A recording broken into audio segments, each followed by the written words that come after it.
শুভ দুপুর বন্ধুরা, দেখুন আজকে আমি কি রান্না করছি।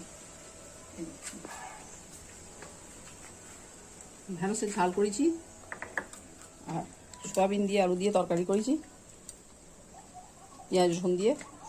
আর ইলিশ মাছের ঝাল হবে সর্ষে পোস্ত বাটা দিয়ে। আর নাতিদের জন্য চিকেন হবে।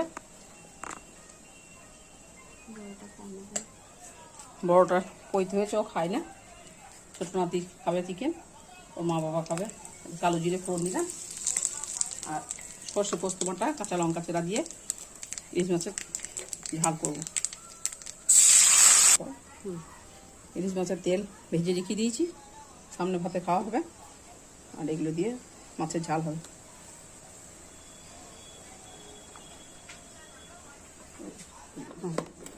এরকম চিকেনটা ম্যারিনেট করে রেখেছে, আর এটা দিয়ে পেঁয়াজগুলো কেটে রেখেছে।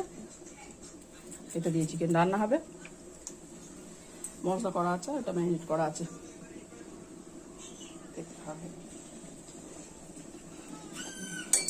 আমি বলি